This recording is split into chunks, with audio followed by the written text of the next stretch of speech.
하나님께서 오늘 우리에게 주시는 말씀은 민수기 8장 1절에서부터 13절까지 말씀입니다.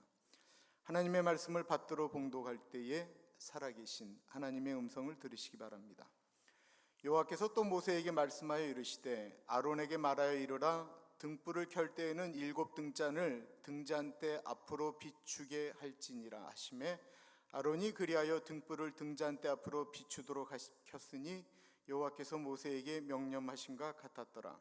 이 등잔대의 제작법은 이러하니 곧 금을 쳐서 만든 것인데 밑판에서 그 꼭까지 쳐서 만든 것이라. 모세가 여호와께서 자기에게 보이신 양식을 따라 이 등잔대를 만들었더라. 여호와께서 모세에게 말씀하여 이르시되 이스라엘 자손 중에서 레위인을 데려다가 정결하게 하라. 너는 이같이 하여 그들을 정결하게 하되 곧 속죄의 물을 그들에게 뿌리고 그들에게 그들의 전신을 삭도로 밀게 하고 그 의복을 빨게 하여 몸을 정결하게 하고 또 그들에게 수송아지 한 마리를 번제물로 기름 섞은 고운 가루를 그 소제물로 가져오게 하고 그 외에 너는 또 수송아지 한 마리를 속죄제물로 가져오고 레위인을 회막 앞에 나오게 하고 이스라엘 자손의 온 회중과 모으고 레위인을 여호와 앞에 나오게 하고 이스라엘 자손이 그들에게 안수하게 한 후에 아론이 이스라엘 자손을 위하여 레위인을 흔들어 바치는 제물로 여호와 앞에 드릴지니 이는 그들에게 여호와께 봉사하게 하기 위함이라. 레위인으로 수송아지들의 머리에 안수하게 하고 내가 그 하나는 속죄제물로 하나는 번제물로 여호와께 드려 레위인을 속죄하고 레위인을 아론과 그의 아들들 앞에 세워 여호와께 요제로 드릴지니라. 아멘. 오늘은 그날을 기억하십니까? 라는 제목으로 말씀을 전하고자 합니다. 처음이라고 하는 것의 설렘을 기억하십니까? 처음 한다라고 하는 것은 설레이기도 하지만 두렵기도 합니다. 처음 미국에 오셨던 그날을 기억하십니까?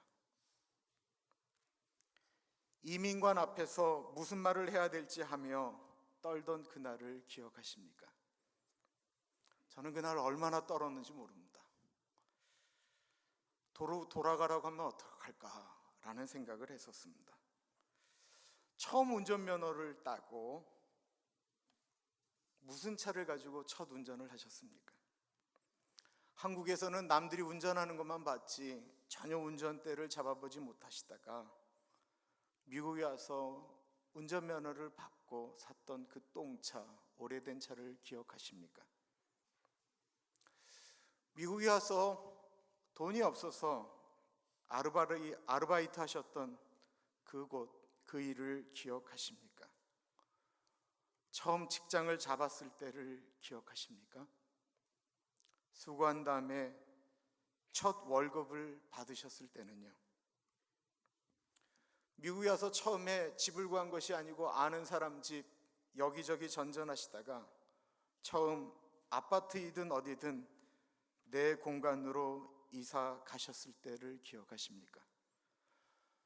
저희 가족은 처음 LA에 왔을 때 제가 아는 것이 아니고 우리 누나가 미국에 알던 집에 와서 열흘을 머물렀는데 얼마나 힘들었는지, 우리 아이들이 떠들까봐, 우리 아이들이 불편할까봐, 우리 집사람은 나를 학교를 가면 그 사람은 뭐 할까 너무나도 불편하였습니다. 그리고 아파트를 얻었는데요, 저희 아들하고 제가 여기 끝에서부터 저 끝까지 떼굴떼굴 굴러갔다가 떼굴떼굴 오는데 얼마나 멀든지. 우리 장로님들은 혹시 처음 대표기도 하시던 그날을 기억하십니까?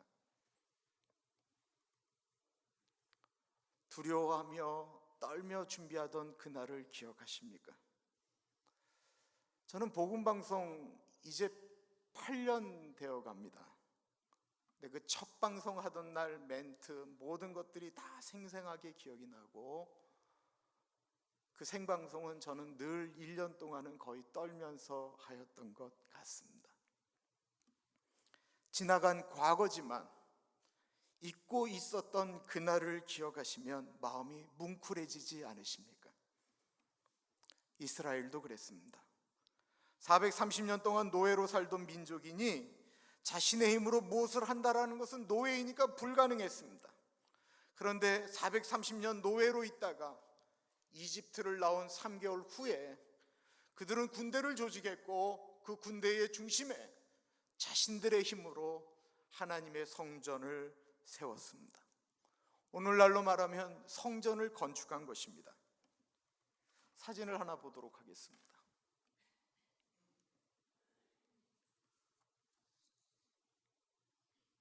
이런 성막을 세웠습니다. 이게 성막이고요. 이게 외곽이고요. 이게 성소고 이 안에 지성소가 있는 거예요. 여기에서 이게 번제단이고 이게 물두덩이라고 해서 여기서 제사를 지내는 곳이 만들어졌습니다.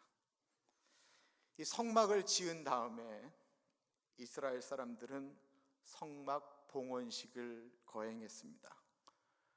근데 하루 한 게 아니고요, 12일을 했습니다. 매일 전체로 예배 드린 게 아니고 한 지파씩, 유다 지파부터 매일 한 지파씩 예배를 12일 동안 드렸습니다. 430년 만에 처음 예배를 자신들의 성전에서 예배를 드린 것입니다. 얼마나 감격스러웠겠습니까? 늘 노예로 살았던 백성들이 자신들의 돈으로 저거를 짓고 제사를 지내니 제사를 지낼 때 울었을 것 같아요. 처음 제사를 지낸 지파는 유다 지파였습니다. 처음 드리는 제사고 자신들이 처음이었기 때문에 얼마나 두려워하며 얼마나 떨며 얼마나 준비하며 예배를 드렸겠습니까?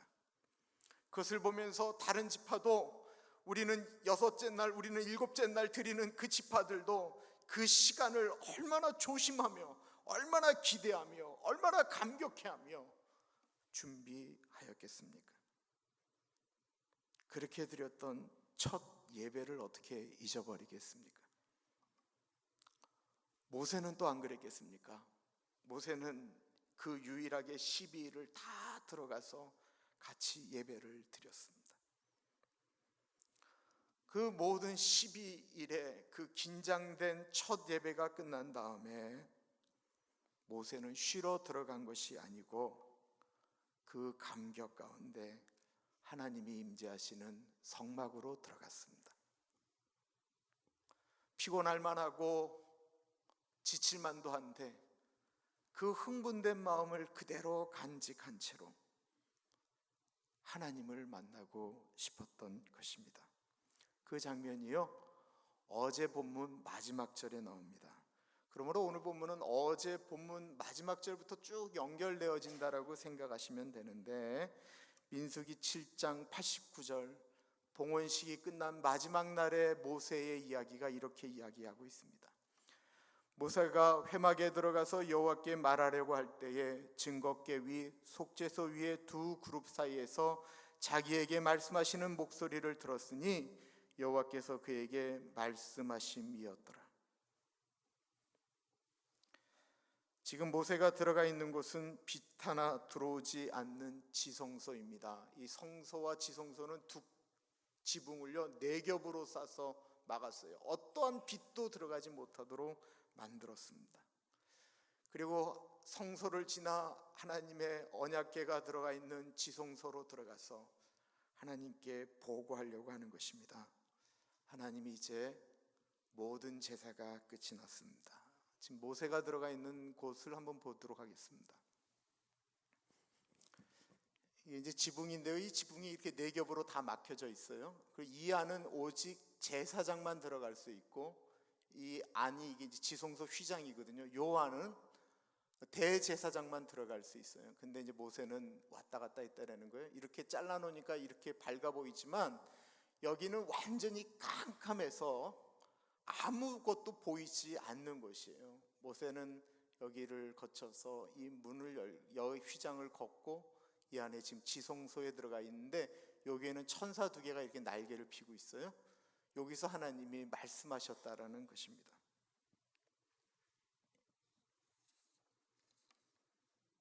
하나님은 우리에게 종종 두렵고 무서운 분인데 모세에게는 어떠셨을까요? 모세에게는 하나님이 늘 따뜻하게 말씀하셨습니다. 누구처럼요? 친구에게 하듯이 말을 했습니다. 출애굽기 33장 9절부터 11절에 보면 하나님이 모세를 이 지성소에서 만날 때의 이야기를 이렇게 기술하고 있습니다. 출애굽기 33장 9절에서부터 11절입니다. 모세가 회막에 들어갈 때에 구름 기둥이 내려 회막문에 서며 여호와께서 모세와 말씀하시니 모든 백성이 회막문에 구름 기둥이 서 있는 것을 보고 다 일어나서 각기 장막문에 서서 예배하며 사람이 자기의 친구와 이야기함 같이 여호와께서는 모세와 대면하여 말씀하시며 모세는 진으로 돌아오나 눈의 아들 젊은 수종자 여호수아는 회막을 떠나지 아니하니라. 사람이 자기의 친구와 이야기함 같이 여호와께서는 모세에게 말씀하셨다라고 이야기하고 있습니다. 얼마나 신날까라는 생각이 드는데요. 하나님은 우리에게 무서운 분이 아니시고 우리에게 친구처럼 말씀하십니다. 아니요, 우리는 모세보다 더 친합니다. 모세는 친구같이 얘기했지만 우리는 아버지에게 이야기하는 것처럼 이야기하면 됩니다. 하나님과 우리는 부자지간이고 부녀지간입니다. 모세는 감히 아버지라고 부르지 못했습니다. 그러나 우리는 아버지 부르면서 이야기할 수 있는 것입니다. 모세에게 말씀하신 것은 바로 등잔에 관한 이야기였습니다. 이 깜깜한 곳에 이제 하나님을 위한 일을 하는 사람이 불을 켜는 등잔을 이야기하고 있는 것입니다. 여호와께서 또 모세에게 말씀하여 이르시되 아론에게 말하여 이르라 등불을 켤 때에는 7 등잔을 등잔대 앞으로 비추게 할지니라 하시매 아론이 그리하여 등잔을 등잔대 앞으로 비추도록 켰으니 여호와께서 모세에게 명령하신가 같았더라. 이 등잔이 궁금하시죠? 그래서 아주 비슷한 등잔을 하나 구했습니다.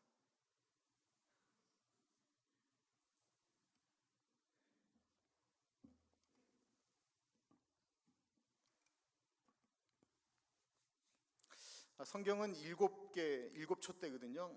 7수는 완전한 수예요. 그래서 늘 7이라고 얘기해요. 6개도 안 되고 5개도 안 되고 8개도 안 되고 9개도 안 돼요. 그러므로 이건 짝퉁이에요. 짝퉁인데 여기에 이스라엘 다윗 별이 있거든요. 이 얘기는 그러니까 이건 이스라엘에서 만든 거예요. 이스라엘에서 만드는데 이스라엘 사람들은 감히 하나님의 성전에서 그 거룩한 성막에 들어가 있는 것을 사람들한테 기념품으로 팔 때도 7개짜리를 만들어 못 판다라는 거예요. 너무나도 하나님이 두려운 존재이기 때문에. 그래서 7개짜리를 만들어 파는 거는 아랍 사람들이 그렇게 판대요. 근데 이거는 갔다 오신 분이 기념으로 사오셨는데 이거는 9개짜리예요. 모세 보고 여기에 감람유를 넣어서, 올리브유죠, 넣어서 이제 불을 붙이라고 했어요. 이 안에 진짜 감람유가 지금 넣어 있어요. 어저께 제가 집에서 시험을 했는데요, 조그만 종지에다가 감람유를 넣고 이 초등을 해서 켜봤더니만 시간이 얼마나 가냐면 3시간도 더 가더라고요. 아주 조금 넣는데, 아주 조그만 종지, 요거보다도 작은 곳에 넣는데 3시간이 넘도록 가요. 근데 아까 여기다 내가 감람유를 넣었는데 실패했어요. 그래서 여기만 감람유고 나머지는 지금 초입니다.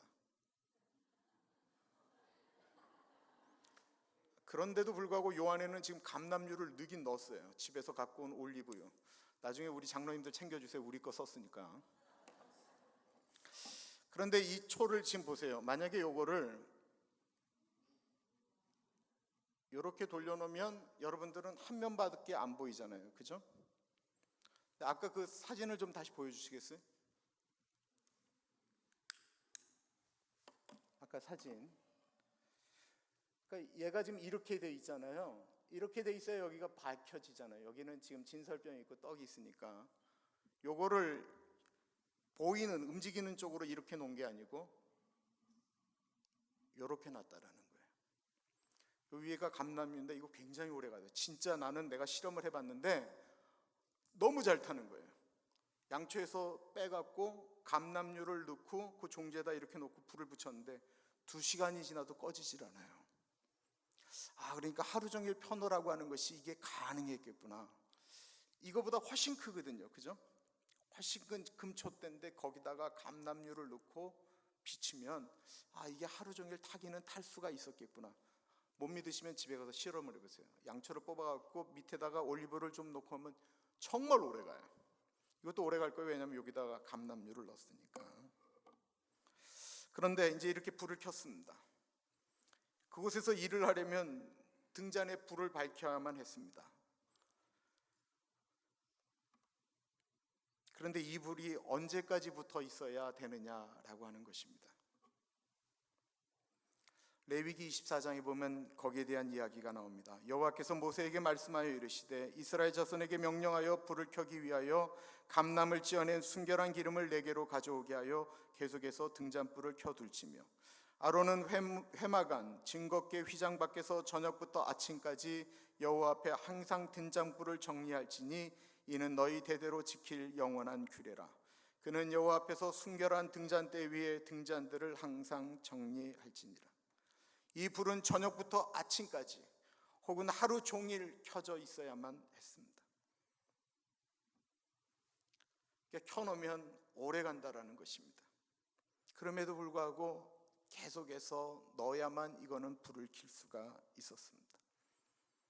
아론이 그 캄캄한 성막에서 일을 하려면 이 불이 켜져 있어야 됩니다. 이 불이 계속 켜져 있으려면 누군가가 계속 여기다가 기름을 넣어줘야만 가능한 것입니다. 그래야 이 불이 켜집니다. 그런데 한번 생각을 해보세요. 처음 불을 킬 때는 감격 가운데 이 일을 감당할 수 있습니다. 처음 할 때는 불이 켜지는 게 너무 감동이었습니다. 그런데 이것이 꺼지지 않으려면 늘 민감해야 됩니다. 매일 반복해서 그 일을 하려고 하는 것은 너무나도 귀찮고 힘든 일입니다. 자기가 생각할 때는 제사장이지만 이것보다 난 집안일도 더 중요하고 연애하는 것도 더 중요하고 뭐 하는 것이 더 중요하다고 생각하는 사람에게 이 불이 꺼지지 않도록 하는 일은 너무나도 어려운 일입니다. 오늘은 이언이가 은혜 받는 날이니까 그냥 두세요. 우리를 가리켜 성경은 너희는 세상의 빛이다라고 말합니다. 마태복음 5장 14절의 말씀입니다. 너희는 세상의 빛이라. 산 위에 있는 동네가 숨겨지지 못할 것이요 사람이 등불을 켜서 말 아래 두지 아니하고 등경 위에 두나니 이러므로 집안 모든 사람에게 비치느니라. 이같이 너희 빛이 사람 앞에 비추게 하여 그들로 너희 착한 행실을 보고 하늘에 계신 너희 아버지께 영광을 돌리게 하라. 우리는 이미 빛이다라고 이미 완료형으로 말씀하였습니다. 그래서 그런지 우리는 어쩔 때는 진짜 밖에서 세상에서 보석처럼 반짝반짝 빛이 날 때가 있습니다. 그래서 다른 사람들에게 우리가 말하는 것이나 행동하는 것이 좋은 영향력을 줄 때가 있습니다. 그런데 어느 때는 우리의 마음이 어두워지면서 빛은커녕 어둠의 자식들처럼 행동할 때도 있습니다. 그럼 우리가 언제 빛처럼 행동을 합니까? 말씀의 은혜 받고 성령 충만할 때는 우리가 다른 사람들이 뭐라고 해든 시험이 오고 풍랑이 와도 그 사람에게 넉넉함으로 이기며 도리어 저 사람은 저렇게 힘든데 어떻게 저렇게 할 수 있을까? 라고 하면서 빛처럼 빛날 때가 있습니다. 그런데 우리의 일상생활은 그러지 않을 때가 훨씬 더 많습니다. 왜 그렇습니까? 기름을 넣지 않기 때문에 그렇습니다. 매일 위로부터 내려오는 기름을 받아야 되는데 내 삶의 우선순위가 다른 것들이기 때문에 어쩔 때 좋은 말씀 듣고 그러면은 그냥 펄펄 나는 것처럼 내가 이제 세상을 바꿔놓을 것처럼 행동을 하는데 얼마 오래 가지 못한다라는 것입니다. 매일 하나님의 말씀인 성경을 읽는 것도 매일 기도하는 것도 아닙니다. 우리가 주님께 기름을 받아야 우리가 빛으로 발할 수 있지 않겠습니까? 그나마 주님께서 우리에게 최소 단위로 말씀하신 것이 일주일입니다. 그래서 가능하시면 주일날 빠지시면 안 됩니다. 주일날 빠지시면 다른 곳에 가서도 예배를 드리시든지 가족끼리 예배를 드리든지 하셔야 됩니다. 그것마저도 기름이 고갈되기 시작하면 우리는 사람이 뭐 그렇지 우리가 연약해서 그렇지 라고 하면서 쉬 무너져 버리고 맙니다. 저희 큐티책 참 좋은 것입니다. 우리 매일매일 그 성경에 나오는 그 큐티책에 나오는 본문 갖고 설교하잖아요. 너무 말씀이 어려우시면요, 그 옆에 있는 그 해설, 그 뒤에 있는 예화 같은 걸 좀 보세요. 그것만 보셔도 괜찮아요. 어쩔 땐 읽기만 하셔도 괜찮아요. 그러다 보면 우리가 이 세상 살아가면서 빛으로 살아갈 수 있는 힘을, 영적인 거니까 눈에 보이지 않아도 들어오게 됩니다. 우리가 이해하지 않아도 주님께서 주세요. 이제 레위인들이 처음으로 성막에서 일하기 전에 그들이 준비하는 과정이 나옵니다. 레위인은 제사장을 돕기 위해서 오로지 성막의 일을 감당하도록 했습니다. 그때 제사장의 숫자는 딱 300여 명이었습니다. 이들이 무려 200만 명이나 되는 사람들의 제사, 예배를 모두 다 주관해야만 했습니다. 어떻게 그게 가능하겠습니까? 300명이 200만의 제사를 준비해야 되는 것입니다. 다 감당할 수가 없습니다. 더군다나 저 광야에선 저 성막이 움직이려고 하면 여러분들 텐트가 얼마나 무거워요. 그 옛날에 또 텐트 얼마나 두껍게 만들었겠어요. 옆에 기둥 같은 거 움직이는 모든 것들을 제사장 300명이 어떻게 감당을 해요. 그러니까 레위인들은 그걸 접고 움직이고 하는 모든 일들을 감당하도록 하였습니다. 오늘날로 말하면 예배를 돕기 위한 성가대, 찬양팀, 여전도회, 남조도회, 예배 순서자들, 장로님들 모든 분들이 다 레위인에 해당하는 것입니다. 이들이 처음으로 그 일을 감당하기 위하여 준비하였던 과정이 나옵니다. 5절부터 보면 여호와께서 모세에게 말씀하여 이르시되 이스라엘 자손 중에서 레위인을 데려다가 정결하게 하라. 너는 이같이 하여 그들을 정결하게 하되 곧 속죄의 물을 그들에게 뿌리고 그들의 전신을 삭도로 밀게 하고 그 의복을 빨게 하여 몸을 정결하게 하고. 레위인들은 30살이 되어야만 성막일을 시작했습니다. 30이면요 그 옛날엔 이미 다 어른입니다. 지금의 30과 그 옛날의 30은 달랐습니다. 아니 지금이 더 똑똑하고 더 하나님 앞에 헌신되어야 합니다. 왜 30대가 일을 못합니까? 왜 40대가 일을 못합니까? 레위인들은 30이 되면 일을 하기 시작했습니다. 그들은 그 나이에서 성막에서 일을 하였습니다. 그렇게 하는 날 먼저 그들에게 죄를 씻기는 속죄의 물을 뿌렸습니다. 이 속죄의 물은 어떻게 만들었냐면 암송아지를 완전히 번제물로 태워서 나온 그 재를 물에 타서 만든 물이 이 정결케 하는 물입니다. 그 물을 레위인들을 세워놓고 뿌려대기 시작합니다. 그 뿌리칠 때 레위인들은 자기들을 정결케 하며 속죄하며 하나님 나를 깨끗게 하여 주십시오. 마치 우리가 예수님의 보혈로 주님 앞에 나아가는 것처럼 그렇게 기도하며 나아갑니다. 그리고 그들은 벌거벗은 상태로 모든 머리부터 모든 털들을 다 밀어댑니다. 그리고 그들은 자신들의 옷을 빱니다. 우리는 요즘 세탁기가 있으니까 옷 빠는 일이 별로 어렵지 않은 것 같지만 이 레위기를 읽어보면 몸을 정결하기 위해서 옷을 빤다라고 하는 것이 그 광야에서 얼마나 힘든 일이었겠습니까?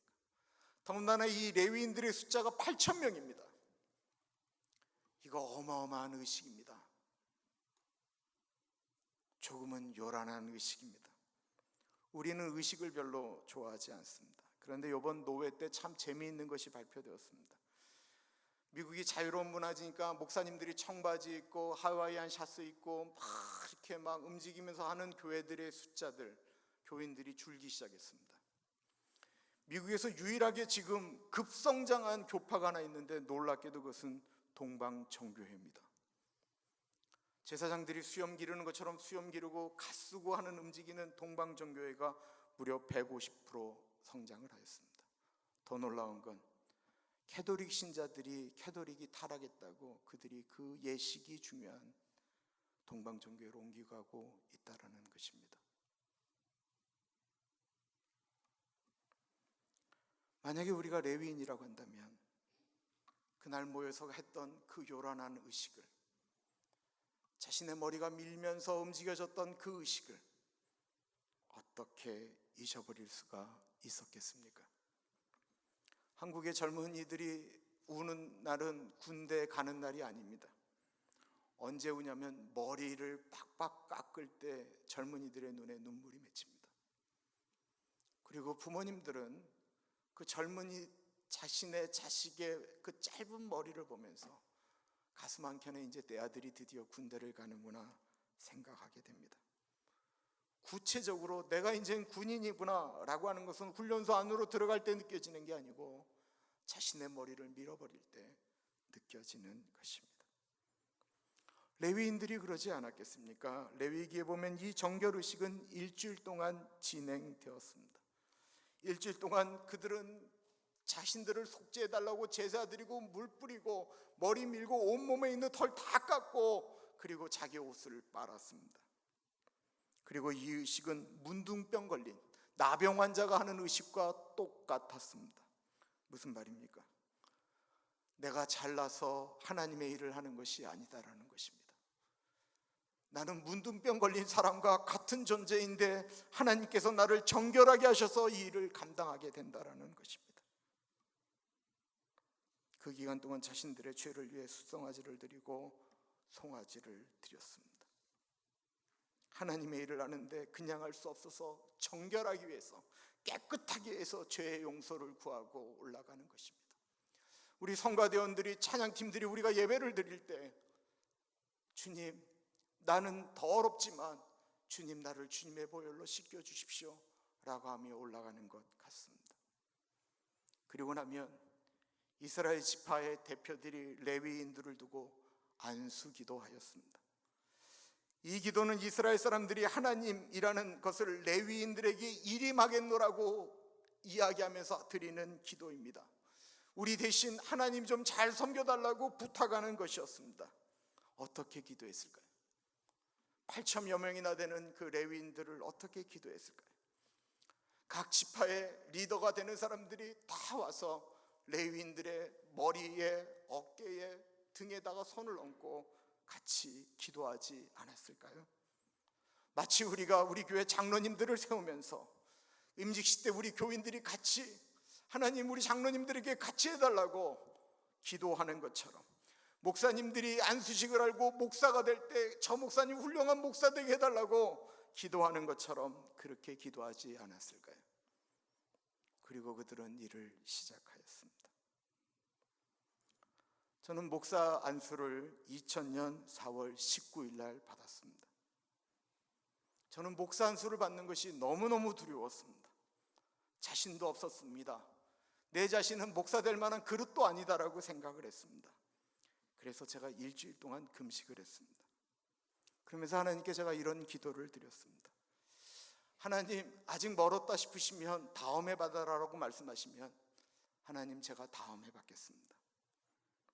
그리고는 정말 인생에 이제는 목사 안수를 받으면 돌아오지 못할 것 같은 그 길을 가면서 하루, 이틀, 3일, 4일 하나님이 말씀하시기를 기도했습니다. 마지막 날까지 하나님이 아무 말씀을 안 하셔서 하나님 아무 말씀 안 하시면 목사 안수 받으라는 것인 줄 알고 받겠습니다 하고 받았습니다. 제가 하나님께 질문을 잘못 드린 것입니다. 하나님 아무 말씀 안 하시면 목사 안수 받지 말라는 뜻인 줄 알고 안 받겠습니다 이랬어야 되는데 내가 거꾸로 얘기한 거예요. 그리고 제가 안수 받던 날 영락교회 원로 목사님이셨던 한경진 목사님이 그날 돌아가셨습니다. 목사 안수식을 하는데 갑자기 방송이 나오면서 한경진 목사님 돌아가셨다고, 안수식이 중단되고 목사님들이 다 같이 기도하는데 그때 뭐 나하고 같이 안수받은 친구들이 다 그 기도하지 않았겠어요? 하나님, 한경진 목사님의 영성을 나에게 주십시오. 그리고 제가 안수받던 날 정확히 78세이셨던 제 아버지께서 지금은 돌아가신 저의 영적 아비인 장달륜 목사님이 다른 목사님들과 더불어 내 머리에 손을 얹고 안수기도해 주셨습니다. 제 아버지의 눈물이 제 머리 위로 떨어지고 있었습니다. 어떻게 제가 그날을 잊어버릴 수가 있겠습니까? 그런데요, 잊고 살았습니다. 어저께 말씀 정리하고 준비하고 하는데 계속해서 그날의 이 머리 위로 떨어졌던 우리 아버지의 눈물이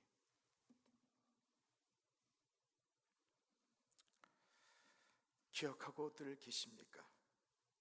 처음에 무엇인가를 받을 때, 그때를 말입니다. 처음 교회에 나오실 때를 기억하십니까? 처음 예수님 만날 때 기억나십니까? 처음 임직 받을 때, 그때 하나님께 고백하였던 거 기억나십니까? 지금 아내에게 남편으로서 사랑한다라고 고백했던 그날을 기억하십니까?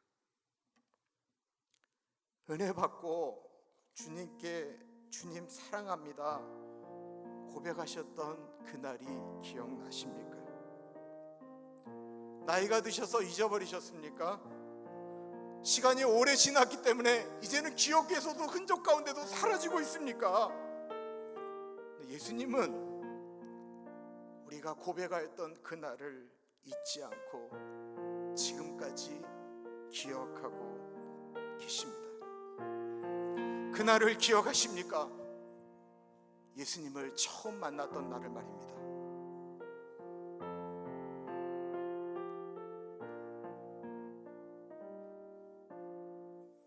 내가 처음 주를 만났을 때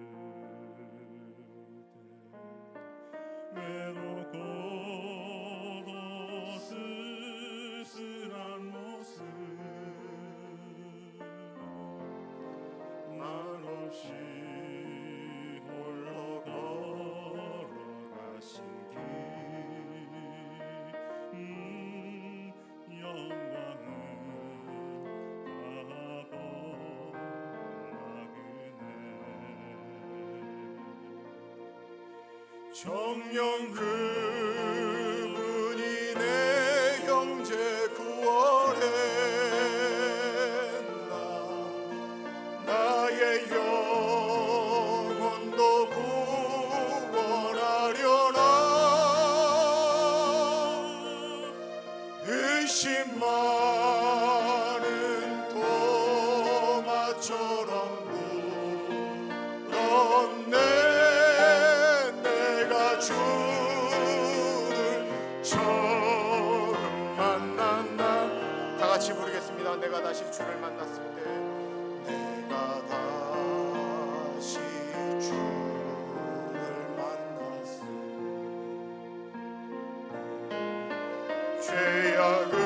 죄악으로 못을 병든 몸 조용히 내 손 잡아 이끄시며 병든 자여 일어나노라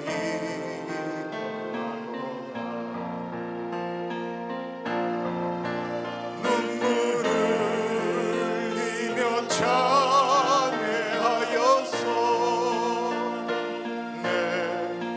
나의 믿음이 뜨거웠었네 그러나 죄악이 나를 삼키고 내 영혼 갈 길을 잃었네 내가 이제 주를 만나무 죽음의 길 벗어나려네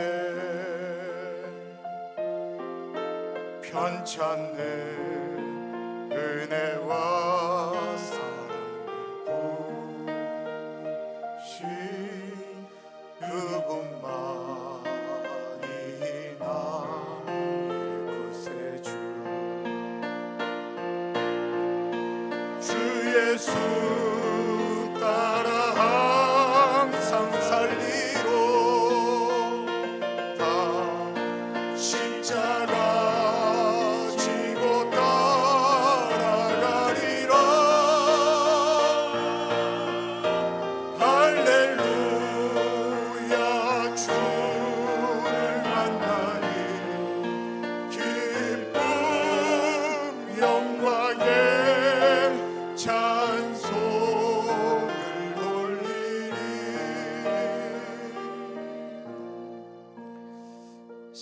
가지를 위해서 기도하겠는데요. 하나는